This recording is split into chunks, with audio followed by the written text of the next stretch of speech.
Seekor anjing melarikan diri dari penjara tempat dia berada selama 20 tahun. Si anjing lalu masuk ke sebuah rumah untuk mencari uang dan senjata. Tak sengaja dia menemukan sepasang anjing muda di tempat tidur. Sambil mengancam, dia memerintahkan si anjing jantan untuk turun dari tempat tidur dan mengikatnya ke kursi.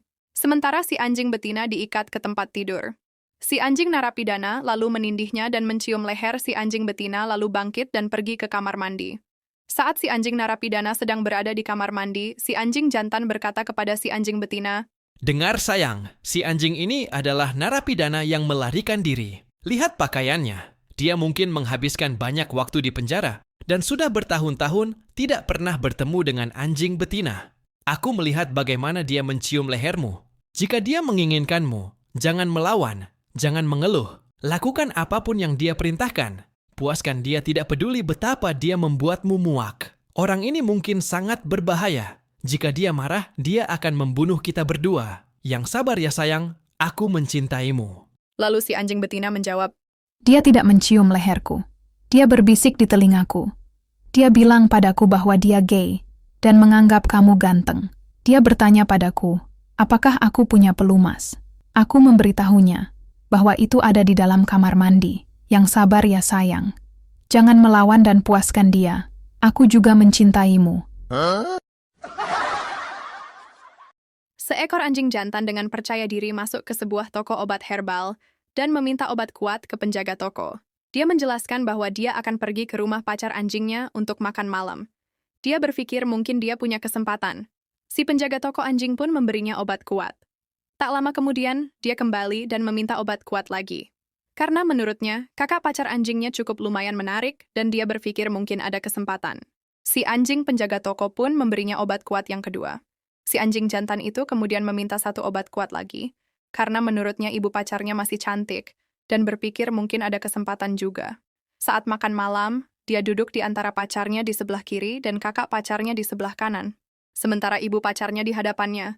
Ketika ayah pacarnya masuk, si anjing jantan langsung menundukkan kepalanya dan memulai doa makan. Setelah lama berdoa, pacar si anjing lalu berbisik, Aku nggak nyangka kamu sereligius ini. dengan kepala yang masih menunduk, si anjing jantan pun menjawab, Aku juga nggak nyangka kalau ayahmu penjaga toko obat herbal. Inilah perbedaan anjing betina dan anjing jantan. Anjing betina di usia 17-an, ibarat bola kaki diperebutkan oleh puluhan teman sekolah. Di usia 20-an, ibarat bola basket yang diperebutkan paling banyak hanya 10 anjing saja. Di usia 30-an, ibarat bola takraw hanya diperebutkan 6 anjing saja. Di usia 40-an, ibarat bola pingpong hanya 2 anjing yang berminat memperebutkannya. Kemudian yang terakhir, di usia 50-an ke atas, ibarat bola golf, tidak ada yang memperebutkan, hanya dipukul biar jauh, sedangkan anjing jantan itu ibarat pesawat. Umur 20-an seperti pesawat tempur, di mana ada lawan langsung tembak. Mulai umur 40-an ke atas, seperti pesawat pengebom. Lihat-lihat dulu baru 2 kali seminggu ngebom.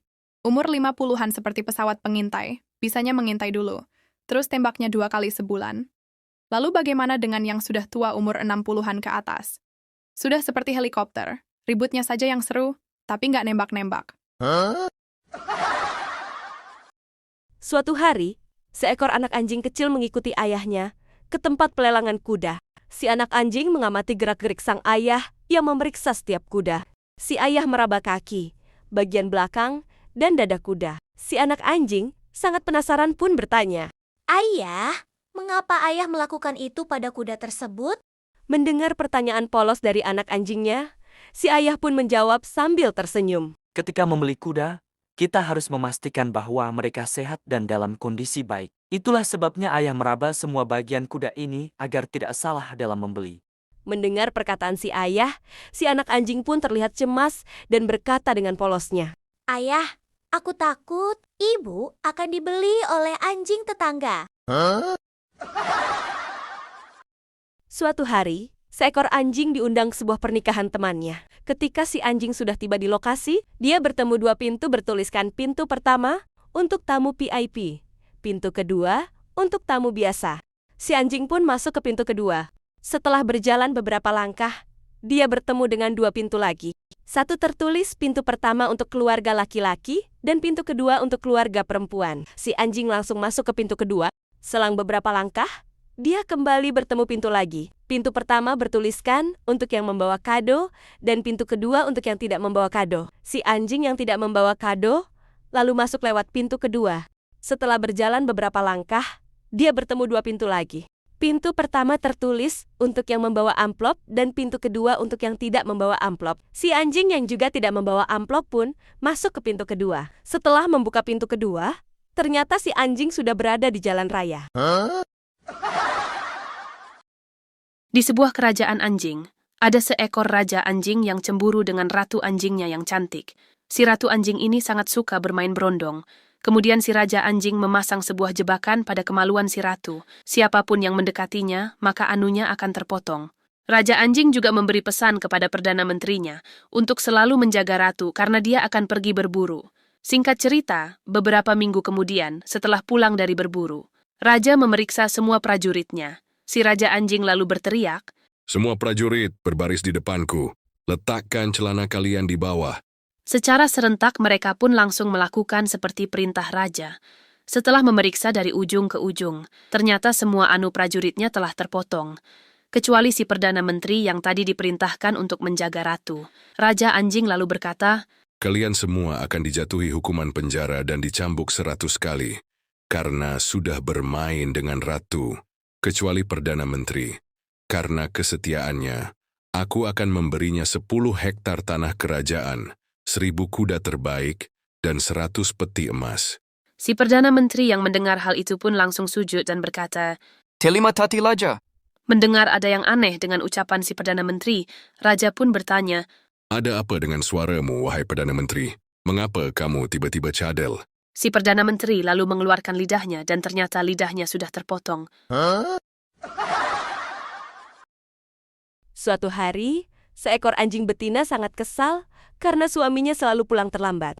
Dia lalu menuliskan pesan di secari kertas yang berbunyi, Aku sudah muak karena kamu selalu pulang terlambat. Malam ini aku akan pergi meninggalkanmu. Jangan mencariku. Kemudian si anjing betina bersembunyi di bawah tempat tidur untuk melihat reaksi suaminya. Tak lama kemudian, sang suami anjing pun pulang ke rumah. Si suami anjing lalu melihat secari kertas di atas meja. Setelah membacanya, si suami tampak terharu dan langsung menuliskan balasan di kertas tersebut. Kemudian, si suami anjing segera pergi dari rumah. Setelah si suami pergi, istri si anjing pun segera keluar dari bawah tempat tidur untuk melihat apa yang ditulis oleh suaminya. Si suami menulis, Kaki kamu kelihatan. Aku tahu kamu sembunyi di bawah tempat tidur. Aku keluar mau beli mie rebus dulu. Sebentar lagi aku pulang. Seekor anjing mencuri lebih dari 1 miliar rupiah dari bank. Dan setelah 1 minggu berlalu, polisi anjing menemukannya bersembunyi di rumahnya. Dengan wajah dingin, anjing itu hanya diam. Ketika polisi anjing bertanya tentang peristiwa pencurian itu, upaya para polisi untuk mengetahui tempat dia menyembunyikan uang bertemu dengan hambatan.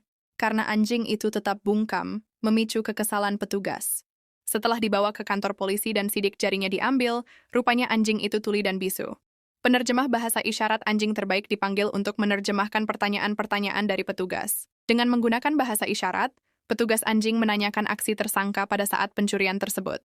Penerjemah anjing menjelaskan bahwa anjing itu mengaku telah mencuri lebih dari 1 miliar rupiah dari bank. Ketika ditanyakan di mana dia menyembunyikan uangnya, mereka kembali berkomunikasi melalui bahasa isyarat. Kemudian dengan senyum di wajahnya penerjemah anjing berkata, Pak, anjing ini bilang dia lebih memilih mati di penjara daripada memberitahu kita. Suatu hari, seekor anak anjing jantan tidak pulang selama 1 minggu. Ketika si anjing pulang, ibunya di rumah sudah menunggunya dengan memegang sapu di tangannya. Si ibu lalu bertanya, Jujur sama ibu, kamu dari mana saja? Tapi janji jangan marah ya Bu. Buruan ngomong atau sapu ini akan melayang. Iya Bu, aku habis nginep 1 minggu sama pacarku di hotel. Mendengar hal itu si ibu pun makin marah dan alhasil sapunya pun melayang ke si anak anjing. Dasar anak anjing. Buruan masuk kamar dan jangan berharap bisa keluar dari kamar. Ketika ayahnya pulang, si ibu langsung mengadukan semua perbuatan anak anjingnya kepada suaminya. Pak, anakmu sekarang sudah berani ngajak tidur anak orang.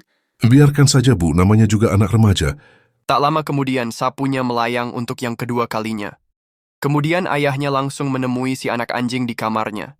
Si ayah anjing lalu bertanya, Jing, benar kamu habis nginep sama pacar kamu di hotel? Iya, ayah. Keren, anak ayah sudah dewasa. Karena kamu sudah membuat ayah bangga, ayah akan membelikan sepeda gunung impianmu. Singkat cerita, setelah membeli sepeda gunung, ayahnya berkata. Akhirnya kebeli juga ya nak. Buruan kamu coba sepedanya. Kemudian si anak anjing menjawab, Nggak bisa ya, pantatku sakit. Seekor anjing asisten rumah tangga yang baru bekerja 2 bulan meminta kenaikan gaji kepada atasannya yang merupakan seekor istri anjing. Si istri pun tentu sangat kesal dan bertanya, Menurutmu, mengapa kamu layak mendapatkan kenaikan gaji? Begini, Bu, ada 3 alasan. Yang pertama adalah karena saya menyetrika lebih baik dari Ibu. Siapa yang bilang seperti itu? Kata suami Ibu. Oh, oke. Alasan kedua adalah saya memasak lebih baik daripada Ibu. Masakan saya jauh lebih enak. Siapa lagi yang bilang begitu? Suami Ibu juga. Iya, terus? Alasan ketiga adalah saya lebih jago di ranjang daripada Ibu. Hah? Yang bilang begitu suami saya juga.